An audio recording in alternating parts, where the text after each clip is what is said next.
My daughter Bethany was getting married, and I found out about it through someone else's Facebook post. It was a casual photo, Bethany in a long white dress, standing in a sunlit garden surrounded by her bridesmaids. The caption read, "Final. Dress fitting for the big day. Can't believe it's just 3 weeks away." I sat at my kitchen table staring at my phone for a long time. My coffee had gone cold. The photo had over 200 likes, most from people I didn't recognize. Not that it mattered. What mattered was that I wasn't mentioned, not once. There had been no save the date, no call, not even a lazy last-minute text. Nothing. Hold on a moment before we move forward. Let us know where in the world you're watching from. And if you're loving these stories, don't forget to hit subscribe. Tomorrow's episode is going to be absolutely mind-blowing. At first, I told myself there had to be a mistake. Maybe they were having 2 ceremonies. Maybe this was a friend's wedding. But no. The comments made it clear. "You look stunning, Bethany. Ethan is so lucky. Can't wait to see you walk down the aisle. Best wishes to the future Mr. and Mrs. Myers." My hands trembled as I refreshed the page. The more I looked, the more it sank in. I hadn't been invited. I hadn't even been told. My only child was getting married, and I was cut out of the moment like I didn't exist. I waited 3 days before calling her. Maybe she was busy. Maybe she'd call me first. She didn't. When I dialed, it rang twice and went to voicemail. I didn't leave a message. The next day I tried again. This time it went straight to voicemail. On the 4th day, she finally texted, "Hi, Mom. Sorry I haven't had time to call. Things have been crazy. Hope you're doing okay." That was it. No mention of the wedding, no apology. I stared at that message for a long time. Then I wrote back, "I saw your dress-fitting photos. Why didn't you tell me you're getting married?" The answer came 2 hours later. "It's complicated. We're keeping the ceremony small. Just a few people. I didn't want to stress you with travel and logistics." Travel? I live 1 hour away. Logistics? I raised her on food stamps and overnight shifts. I carried her through stomach flus and college debt. I was there when her car got stolen, when her appendix ruptured, when Ethan cheated the first time. What stress could possibly compare to this? I didn't answer. I didn't trust myself to. For the rest of the week, I barely slept. I kept thinking of every Christmas morning, every lunch I packed, every dance recital I drove to after a double shift at the hospital. I thought about how I helped pay for her first apartment when she moved in with Ethan, how I said nothing when I saw bruises that she called accidents. I thought of the times she cried in my lap, and how I'd stroke her hair and whisper, "I'll always be here, no matter what." And now I wasn't even worthy of a chair at her wedding? My sister Carol called 2 days later. She said she had something she needed to tell me before I found out from someone else. "She's telling people you're not coming because your health is declining," Carol said. "She told Ethan's family you've been forgetful and that she didn't want to put pressure on you." "What the hell is she talking about?" I said. "I know," Carol replied quietly. "I told her that was wrong, but I think she's embarrassed. Ethan's mom is, let's just say, she's judgmental." Bethany had told her future in-laws that I was mentally declining, that I couldn't handle the trip, that I might get confused. I've worked 43 years as a registered nurse. I still do my own taxes. I cook every night. I volunteer at the library 3 times a week. But apparently, I'm confused. I went silent after that call. For 2 days, I barely left my bedroom. I couldn't eat, couldn't watch TV. I'd wake up in the middle of the night and find myself just sitting in the dark, wondering what I'd done to deserve this. Then, on the 3rd day, something happened. I got a letter from the estate office that oversees the old Green Hollow property, the mountain retreat Bethany and Ethan had booked for their wedding. I'd helped buy that property 20 years ago with an investment group when I was still working night shifts at the trauma unit. I had completely forgotten my name was still listed as a primary stakeholder on one of the LLCs that owns part of the land. It hit me like a jolt. I picked up the phone and called the contact listed on the letter. The manager confirmed that I still held a 62% share through the original silent partner agreement. The venue had been leased to Myers Events LLC for a private ceremony. Could you tell me who signed the lease? I asked. Let me check, he said. Yes, it was signed by Bethany Myers. Is there a problem? No, I said calmly. No problem at all. That night, I didn't cry. I didn't pace. I didn't scream. Into a pillow. I sat down at my kitchen table, wrote a brief letter to the venue administration, and made one simple request, that I, as principal owner, be included in the event as the ceremonial hostess. The next morning, they called me to confirm. You'll be formally introduced as the original benefactor of the venue, correct? The coordinator asked. Yes, I said. That's correct. And you'll be attending the ceremony as a guest of honor? Yes, I said. I will. I didn't. Tell Bethany, I didn't write her. I didn't respond to her next text, which came 4 days later, asking if I wanted help setting up my medical appointments for the summer. I ignored it. Let her find out the same way I found out she was getting married, when it was already done. 3. Days before the wedding, I picked up my dress from the tailor. Navy blue, soft linen, long sleeves, nothing flashy, just dignified. I chose a pearl pin I hadn't worn in over 20 years, the one her father gave me on our 10th anniversary. He would have known exactly what to do in a moment like this.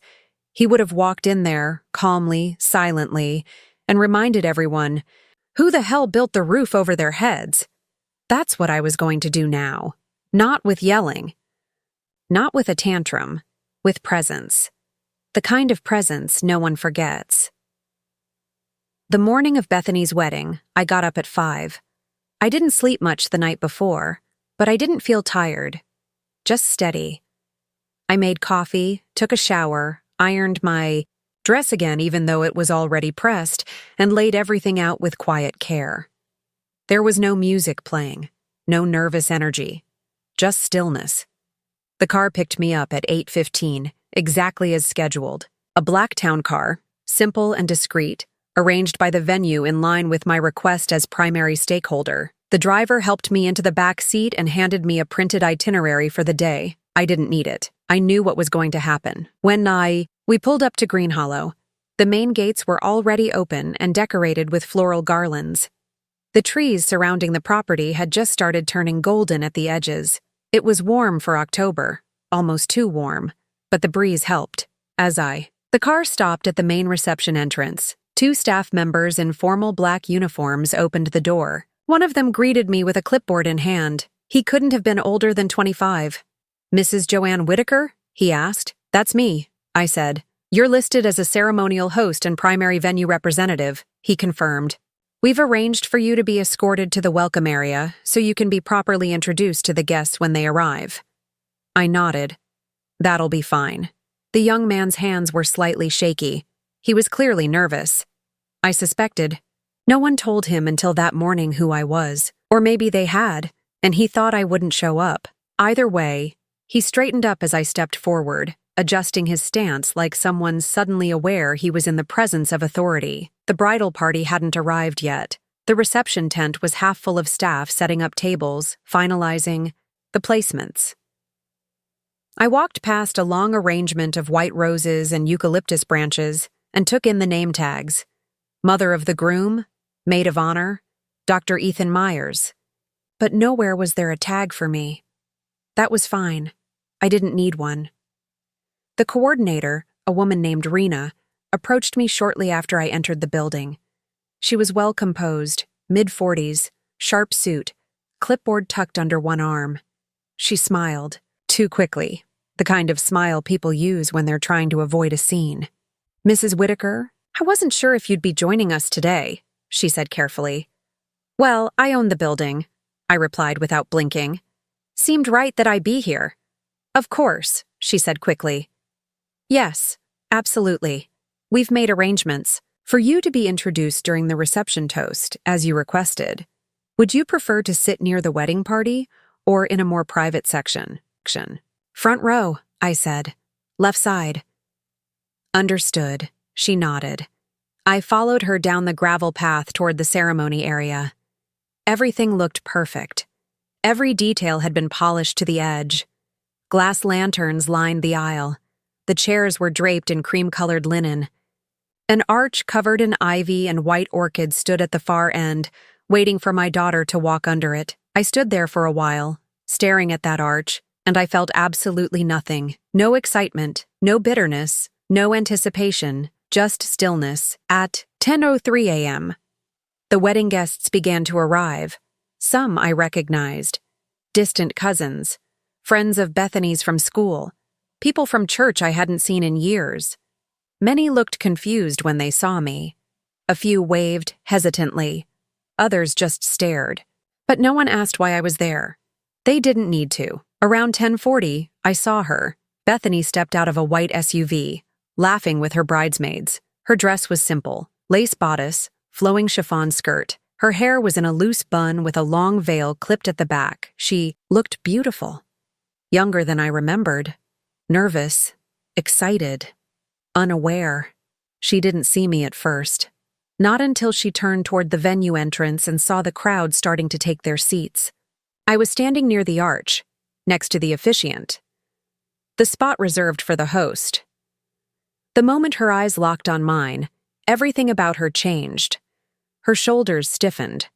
Her mouth opened slightly, as if to say something, but she didn't. One of the bridesmaids leaned in and asked her something. Bethany shook her head once, quickly, and turned away. 15 minutes later, Rena stepped forward and gave the official welcome. Ladies and gentlemen, before we begin this very special ceremony, we'd like to take a moment to acknowledge the generous benefactor and host who made today's celebration at Green Hollow possible. Please join us in welcoming Mrs. Joanne Whitaker. The crowd clapped, some politely, some in confusion. Bethany didn't clap. She didn't look up. I turned to the guests, gave a short nod, and sat down in my assigned seat. It was one of the most satisfying moments of my life. The ceremony went on as planned. Ethan stood at the altar, shifting his weight side to side like he was fighting the urge to bolt. Bethany walked down the aisle on her own. Her choice, I assumed, since her father passed 15 years ago and she didn't ask me. She didn't glance in my direction once, not even when she passed directly in front of me.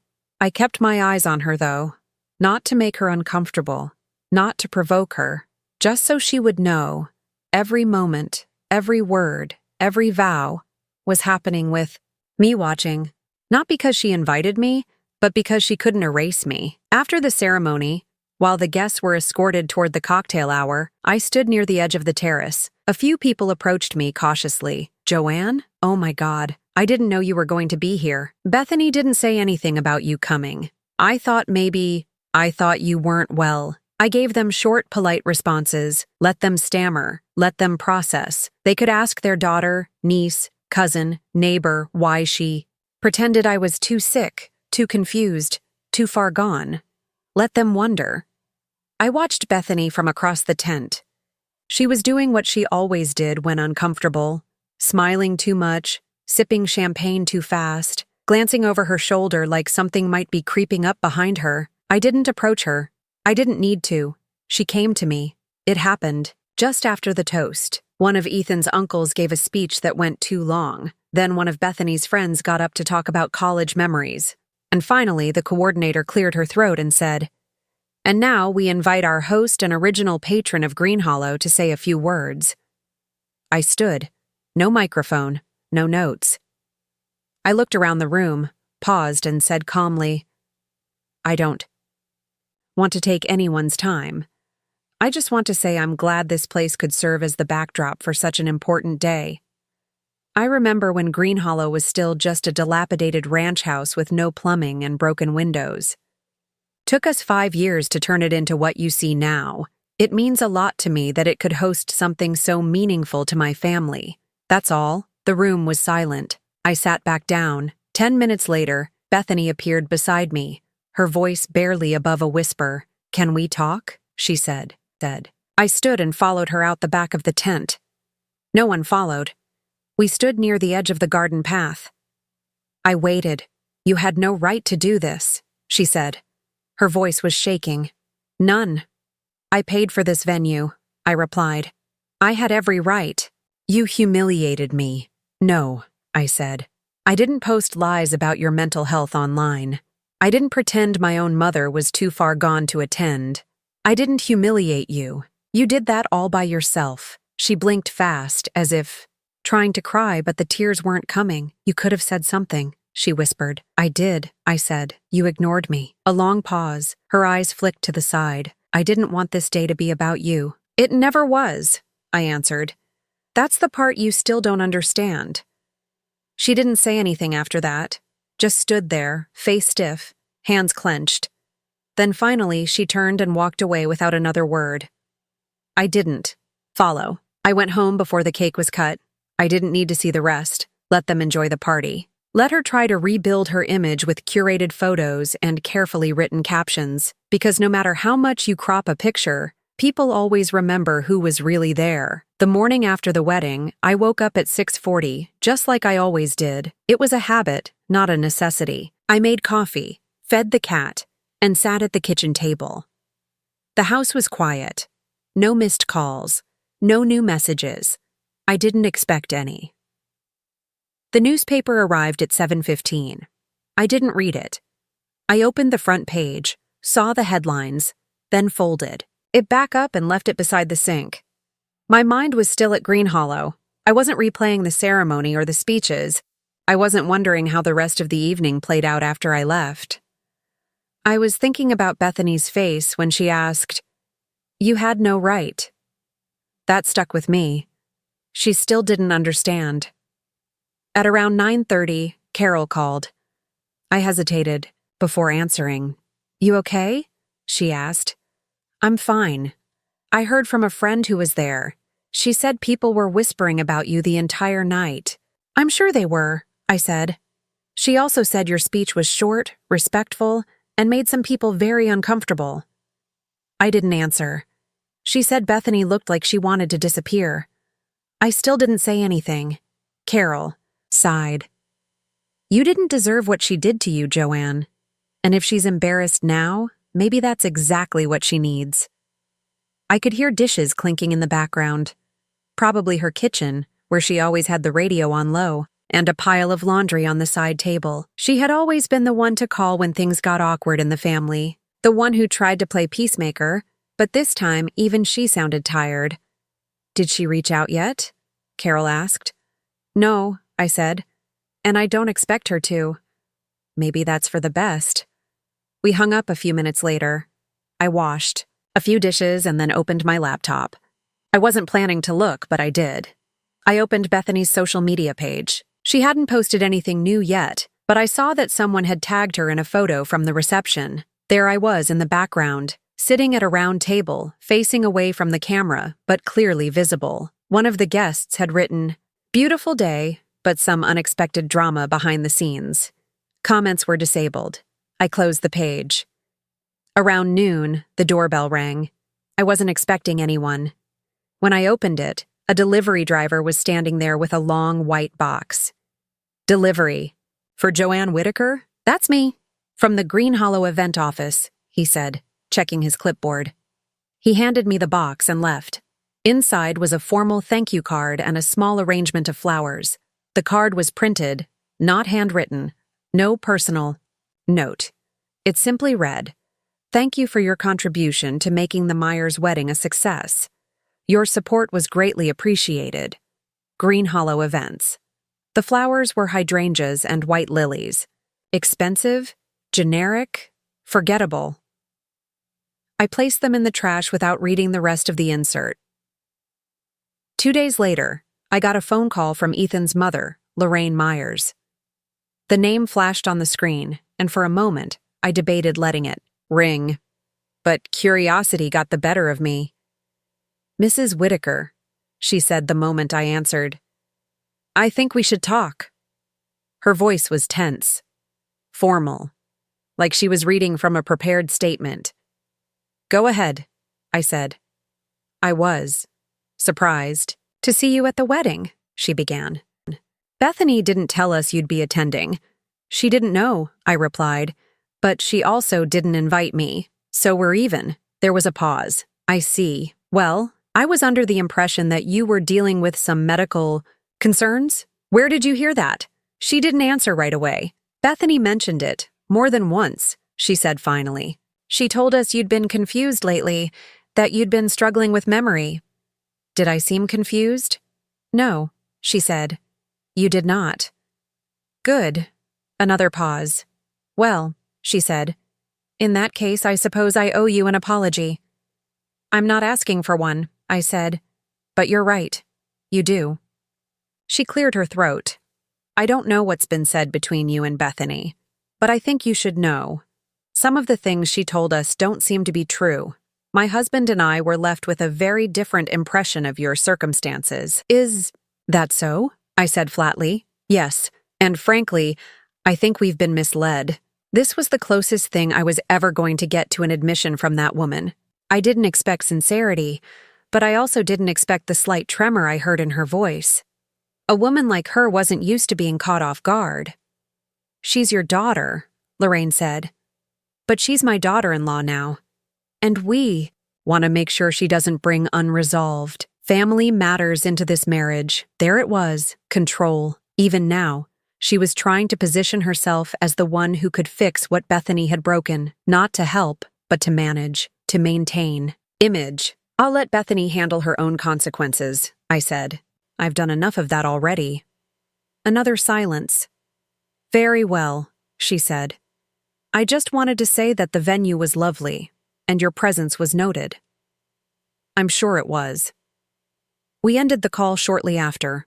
The next day, I got a letter in the mail, not typed, handwritten, from Bethany. It was 5 sentences long. I didn't expect you to come.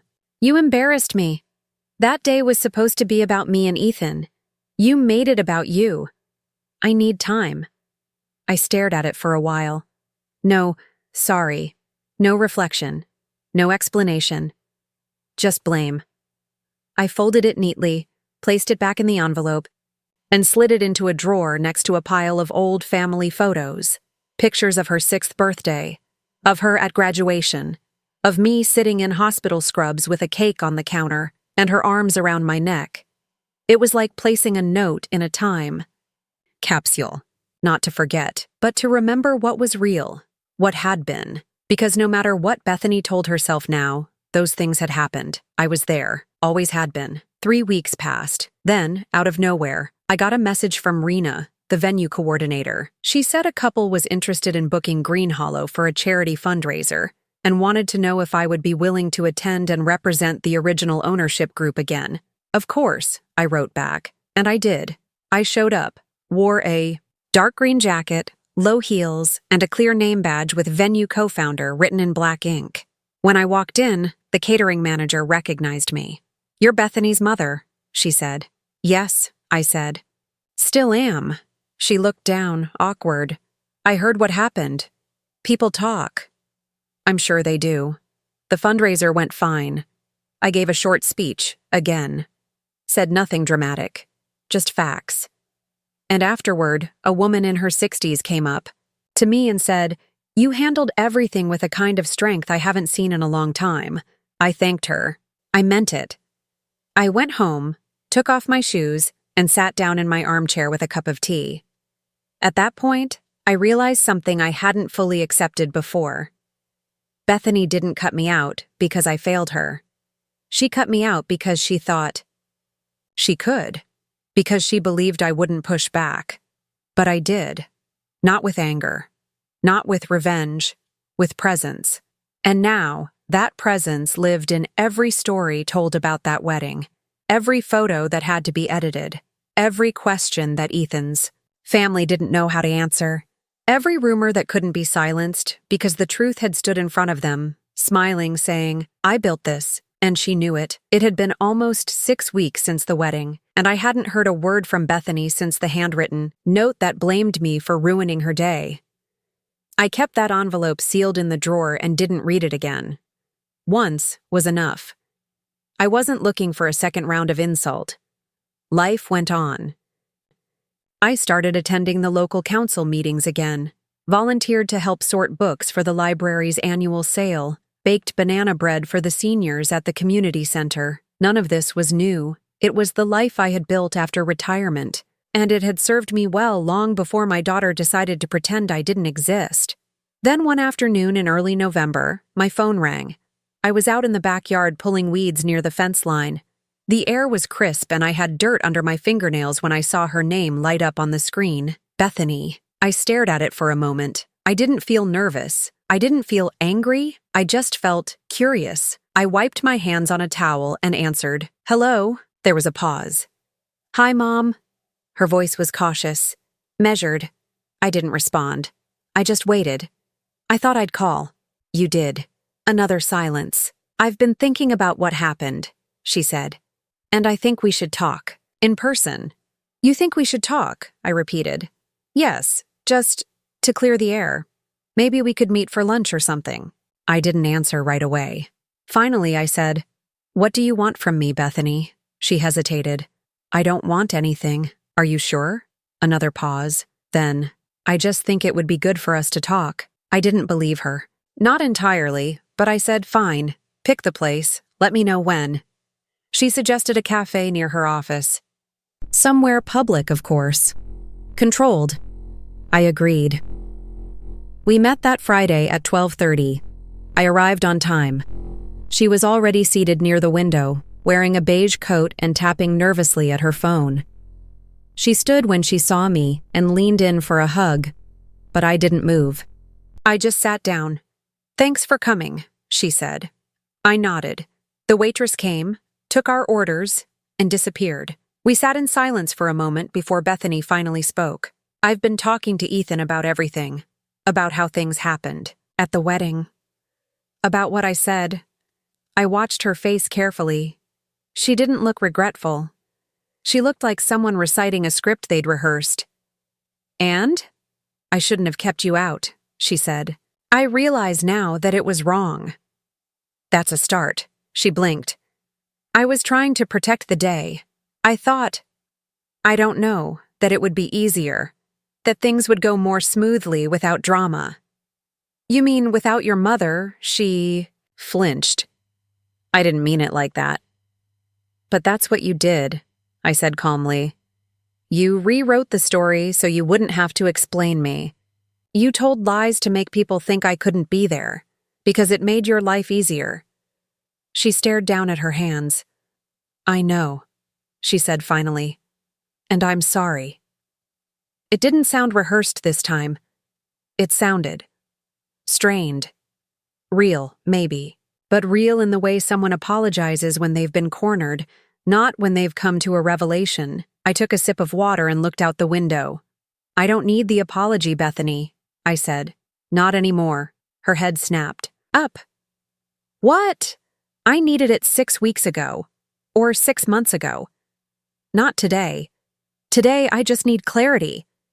She looked confused. "I want to understand what you want from this conversation," I continued.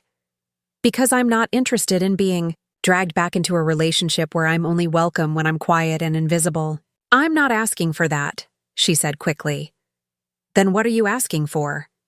She didn't respond. I waited.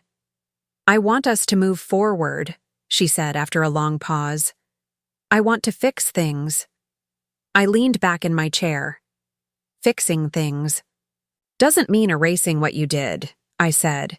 "It doesn't mean pretending that wedding never happened, or pretending I didn't stand alone in front of a crowd of people who had been told I was too sick to attend."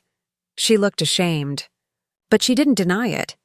"And it doesn't mean we act like I didn't have to reclaim my place with a room full of strangers who thought I was dead weight." Bethany's voice dropped to a whisper. "I know." "No, you don't," I said firmly. "Because if you did, you wouldn't have written me a 5-line letter blaming me for embarrassing you." She blinked, caught off guard. I didn't know what to say. That much was obvious. Silence settled over the table. The waitress came with our food. Neither of us touched it. "I want to try again," she said softly. I didn't respond. "I know I handled it badly," she went. But I'm not a bad person." "I didn't say you were," I replied. "But you acted like one." She looked up at me again. And that's the part you're going to have to live with. I'm trying, she said. I'm trying to fix it. I folded my napkin slowly and placed it beside my plate. I'm not interested in being part of your guilt management, I said. I'm interested in honesty, in respect, in being treated like someone whose presence matters. Can you offer that? She nodded. I leaned forward slightly. Not just in private, not just at lunch. Can you offer that when your in-laws ask about me? When your friends bring up the wedding? When someone asks why your mother wasn't in any of the pictures? She hesitated. That's what I thought. She looked down again, quiet.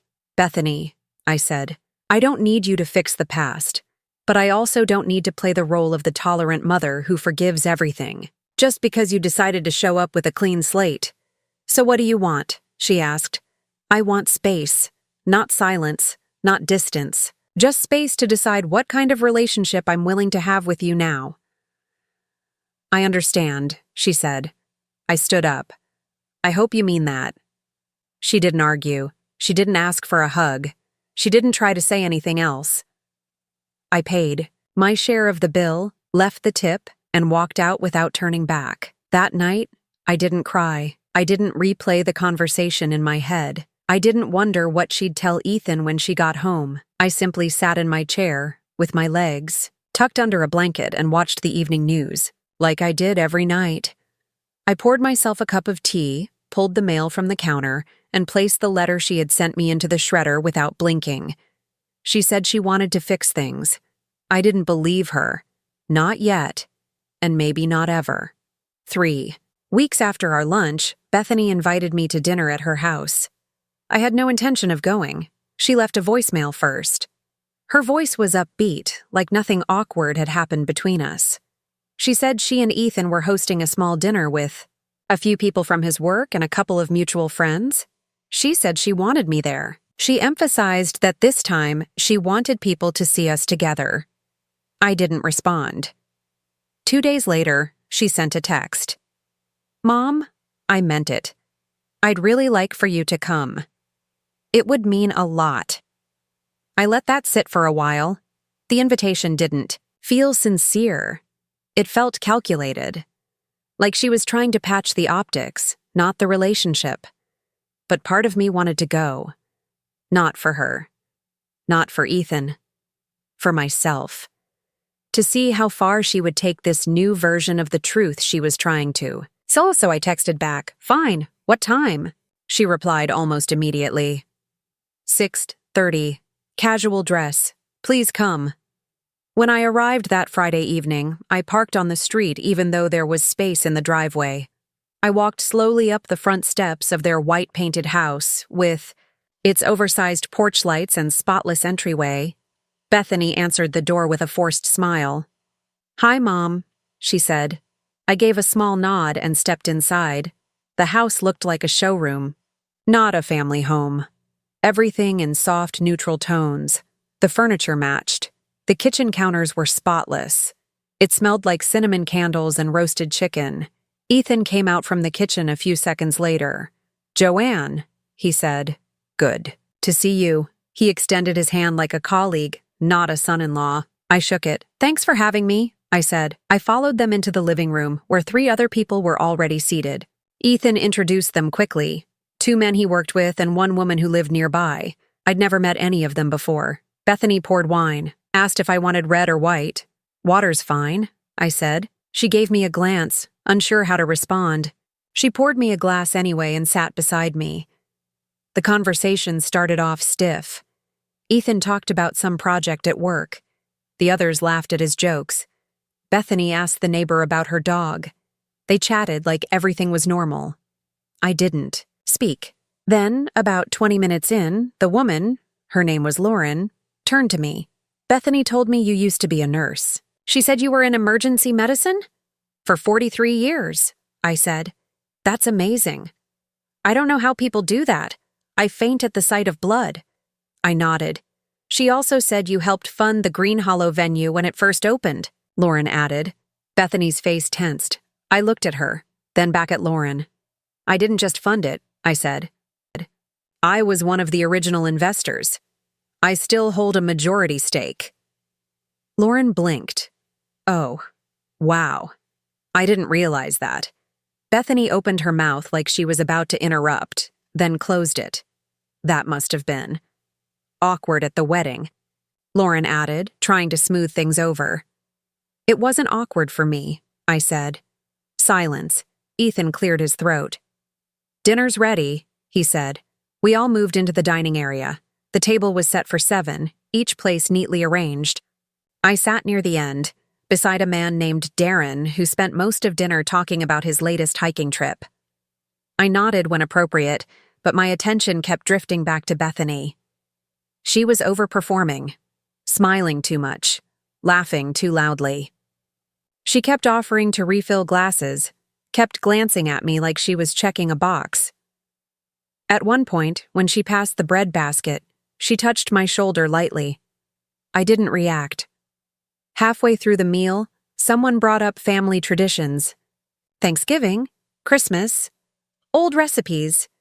Darren asked, "So Bethany, do you and your mom cook together during the holidays?" There was a pause. She looked at me, then back at him.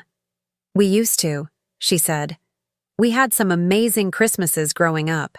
She smiled, warm, polished. "And now?" Darren asked. "We're working on bringing those traditions back," Bethany said quickly without blinking. I set my fork down. "Bethany didn't invite me to Christmas last year," I said evenly. The table went quiet. "I spent it alone," I continued. "She said they were keeping it small, but I saw the photos." Ethan stiffened. Bethany looked like she'd swallowed a stone. I reached for my glass of water. Just figured I'd clarify since we're talking about traditions. No one spoke. A moment later, Ethan forced a laugh. "Well, things change. New traditions, right?" Bethany nodded quickly. "Right." I kept eating. The conversation shifted back to safer ground. Real estate, local politics, nothing that required anyone to think too hard. But the air had shifted. I saw it in the way the others kept glancing at me, unsure of what they were supposed to say. After dessert, Bethany walked me to the door. "I didn't know you were going to say that," she said quietly. "You invited me to dinner?" I said. "You wanted me to be part of things. I was." She didn't argue. I didn't want to make it awkward. "Then don't lie." Her eyes flickered. I wasn't lying. "You said we were rebuilding traditions. That's not true." "I'm trying," she said, her voice tight. "I'm doing my best." "Then stop managing the story," I said. "Start telling the truth." I opened the door and stepped out onto the porch. Before she could say anything else, I added, "You invited me here to prove something. To them, to yourself. But you didn't do this for me." She didn't deny it. I walked down the steps. She didn't follow. When I got home, I hung up my coat, took off my shoes, and sat down in the living room with a book. I didn't check my phone. I didn't wonder if she'd call or text. I didn't expect her to. She wanted to perform reconciliation in front of guests. What she didn't realize was that real repair doesn't happen around strangers. It happens when no one is watching. And so far, she hadn't shown up for that part. It had been 4 months since the wedding. Bethany hadn't called again since the dinner. No follow-up, no text, no apology, just silence. I didn't chase her. I didn't send a message asking why. I didn't reach out on her birthday. That was the first time in 33 years I didn't acknowledge it. I knew she'd notice. I wanted her to. A week later, I saw a photo of her birthday dinner on someone's social media. Ethan, a few friends, some coworkers. There was a caption that read, "To the woman who's always been a light in our lives." No mention of her mother. No chair saved. No plate at the end of the table.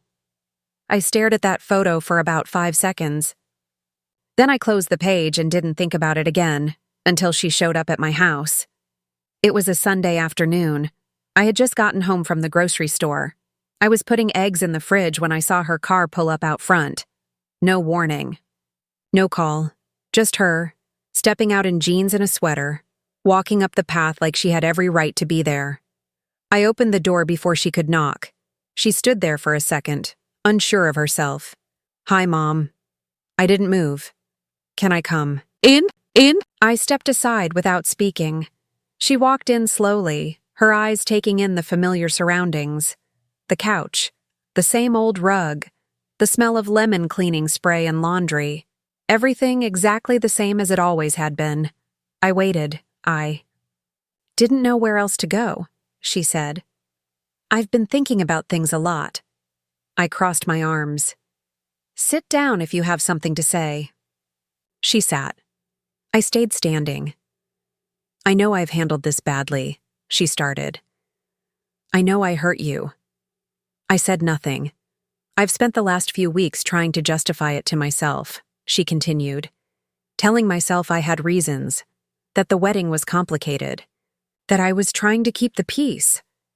But I wasn't keeping peace. I was avoiding shame." She looked down at her hands. "I was embarrassed. I kept my expression blank.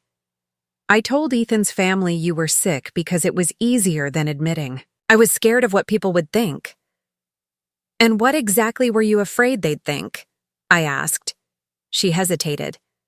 "That I didn't come from the same world they did. That my mom wasn't like theirs." "And what does that mean?" I asked. "That you worked too hard, that you were direct, that you didn't care about appearances, that you didn't play the part." I nodded. "You mean I wasn't someone you could parade around like decoration?" She winced. "I didn't see it that way at the time. But you do now." "Yes." She took a breath. "I spent so many years trying to be polished, polite, perfect. I wanted people to look at me and see someone who had it all together. And every time you showed up with your opinions and your stories and your honesty, it reminded me that I came from something real, not manufactured." I stared at her. "And that bothered you." "It embarrassed me," she admitted. There it was. Finally, a truth without spin. I let that hang in the air for a long moment. "I don't want to be like that anymore," she said. "I don't want to live in a version of my life that doesn't include you." I sat down across from her. "You don't get to erase someone from your story and then write them back in when it's convenient. I know. You don't get to control the terms of every interaction and call it healing. I know. You don't get to humiliate your own mother and then expect things to go back to normal just because you finally realized you don't, like how it feels." She nodded. "I know." She was quiet again. Then, "What do I have to do to fix it?" I looked her straight in the eye. "You don't fix it," I said. "You don't get to fix it. You sit with it. You carry it. And you earn the right to rebuild trust, one small action at a time." She swallowed hard. "I can do that." "We'll see," I said. She nodded. "I brought something," she said, reaching into her bag. She pulled out a small photo frame. Inside was a picture of the two of us from when she was about 10. We were standing in the kitchen, flour on our aprons, her arms wrapped around my waist, smiling with a missing tooth and a bowl of cookie dough between us. "I found it while cleaning the attic," she said. I didn't remember the photo, but I remembered how I felt that day, safe, loved. I took the frame from her hands and looked at it for a long time. "I want to remember that again," she said. "Not just the photo. Us." I set the frame on the table. Still didn't say anything. She stood. "I'm going to go," she said. "Unless you want me to stay." I looked up at her. She looked tired. Honest. Finally stripped of the need to perform. "Come by next Sunday," I said. "I'll make pot roast." She blinked. "Really?" "Yes," I said. "And you're going to peel the carrots. No complaining." A small laugh slipped out. She wiped her eyes quickly and nodded. "Okay. Sunday." She walked to the door and paused. "Thank you?" I didn't reply. She left. I watched her drive off. Then I sat back down, picked up the photo frame, and stared at that little girl with the flour-covered smile and the missing tooth. She had found her way back. Not with words, not with flowers or dinner parties or public shows of affection. She came back when no one was looking, quietly, without conditions, and that's when I knew it was real, not repaired, not perfect, but real. For the first time since the day she shut me out of her wedding, I allowed myself to feel proud again. Not of what she'd done, but of what I hadn't let them take from me. My voice, my dignity, my place in the story. I never lost it. She just finally saw it,